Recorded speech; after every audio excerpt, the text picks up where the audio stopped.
ప్రభువైన యేసుక్రీస్తు పేరట మీ అందరికీ శుభాభివందనములు తెలియజేసుకుంటున్నాను.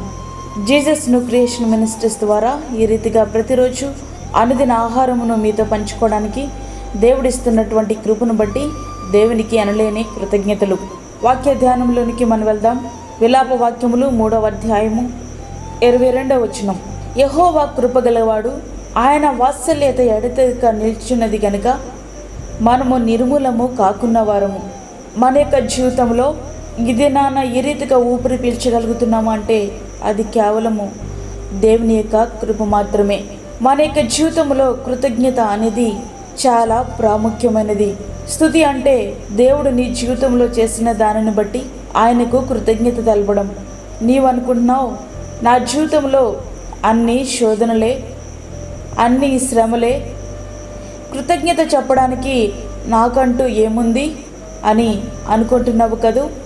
ఈ క్షణం వరకు జీవంతో ఉన్నాము అంటే, ఊపిరి పీల్చగలుగుతున్నామంటే ఆ ఒక్క కారణం చాలదా మనము ఆయనను స్తుతించడానికి?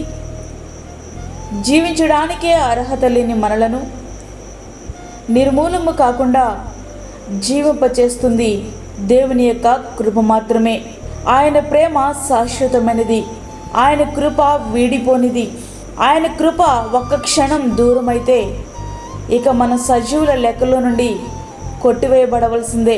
శాశ్వతమైన ప్రేమతో నేను నిన్ను ప్రేమించుచున్నాను గనుక నిన్ను విడువక నీ ఎడల కృప చూపుచున్నాను. ఇర్మియా 31:3 వచనం. మనము మంటివారమని ఆయన జ్ఞాపకం చేసుకుంటున్నాడు. కాబట్టి ఇంకా మనము ఈ రీతిగా బ్రతికి ఉన్నాం. ఇంకా ఆయనని స్తుతించడానికి, ఇంకా దేవుని స్తుతించడానికంటూ మరొక కారణం మనకి ఉండాలా చెప్పండి? మనలో అనేకులు దేవుని స్తుతిస్తూ ఉంటాం. అది ఎప్పుడంటే మన జీవితాల్లో మేలులు జరిగినప్పుడు, అద్భుతాలు జరిగినప్పుడు, ఏదైనా గొప్ప కార్యము దేవుడు జరిగించినప్పుడు మాత్రమే మనము దేవుని స్తుతిస్తూ ఉంటాం. మనము తలంచిన దానికి వ్యతిరేకంగా ఏదైనా జరిగితే మాత్రం దేవుని స్తుతించలేం. సరికదా? సనుగుడు ప్రారంభిస్తాం. దేవుని గ్రంథంలో అనేక మంది భక్తులు మనకు కనబడతారు. అందులో కొంతమంది వారు ఎదుర్కొన్న కష్టములో కూడా, ఇరుకులలో కూడా దేవుణ్ణి స్తుతించగలిగారు. అందులో మొట్టమొదటి వ్యక్తి దావీదు గారు. తన శత్రులు తను తరుముతూ ఉన్నప్పుడు, కొండల్లో లోయలో తిరుగుతూ ఉన్నప్పుడు ఆయన ఎక్కువగా దేవుణ్ణి స్తుతించేవారు. నీ కృప జీవము కంటే ఉత్తమము, నా పెదవులు నిన్ను స్తుతించును. చూసారా, కష్ట సమయంలో కూడా దావీదు గారు దేవుణ్ణి స్తుతించగలుగుతున్నారు. 63వ కీర్తన 3వ వచనం. అలాగే సమస్తాన్ని కోల్పోయిన యోబు గారు ఏమని స్తుతిస్తూ ఉన్నారు అంటే, నేను నా తల్లి గర్భముల నుండి దిగంబరినై వచ్చితిని, దిగంబరినై అక్కడికి తిరిగి వెళ్ళెదను. యెహోవా ఇచ్చెను, యెహోవా తీసుకొని పోయెను, యెహోవా నామమునకు స్తుతి కలుగునుగాక. యోబు గ్రంథము 1వ అధ్యాయము 21వ వచనం. మన పరిస్థితులన్నీ ప్రతికూలంగా మారినప్పటికీ హబక్కూకు వలె అంజూరపు చెట్లు పూయకుండినను, ద్రాక్ష చెట్లు ఫలింపకపోయినను, ఒలివ చెట్లు కాపులేక ఎండినను, చేనులోని పైరు పంటకు రాకపోయినను, గొర్రెలు దొడ్డిలో లేకపోయినను, సాలలో పశువులు లేకపోయినను, నేను యెహోవా యందు ఆనందించదను. నా రక్షణకర్త అయిన నా దేవుని యందు నేను సంతోషించదను. హబక్కూకు 3వ అధ్యాయము 17-18 వచనములు.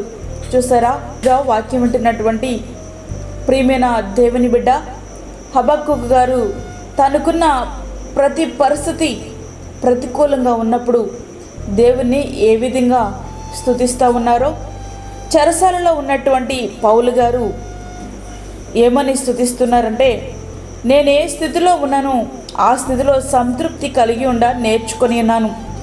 దీన స్థితిలో నేను ఎరుగుదును, సంపన్న స్థితిలో నేను ఎరుగుదును.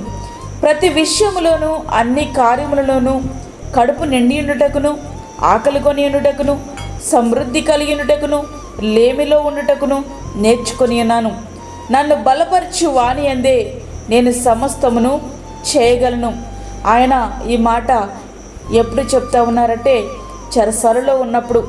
ప్రియ స్నేహితుడా, ప్రియ విశ్వాసి, ఈ రీతిగా కష్టంలో, ఇబ్బందుల్లో, ఇరుకులో ఉన్నప్పుడు కూడా దేవుని స్తుతించగలుగుతున్నావా? ఒకసారి పరిశీలించుకో. మన జీవితాలు ఎట్లా ఉన్నాయి?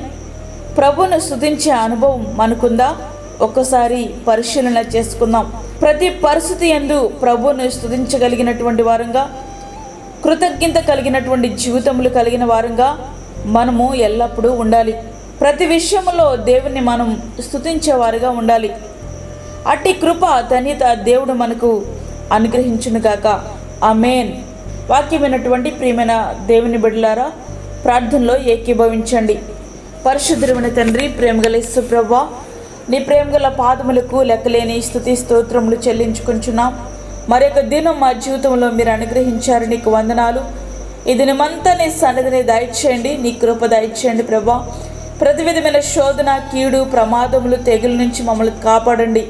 అదేవిధంగా బలహీనులుగా ఉన్న వారిని బలపరచండి. అనారోగ్యముతో హాస్పిటల్ పాలైన నీ బిడ్డలను ముట్టండి, స్వస్థపరచండి. గర్భిణీ స్త్రీలను జ్ఞాపకం చేసుకునండి ప్రభా. చంటి బిడ్డలను, వృద్ధులను మీరు జ్ఞాపకం చేసుకునండి. అదేవిధంగా గర్భఫలం లేని బిడ్డలకు గర్భఫలము దయచేయండి నాయన.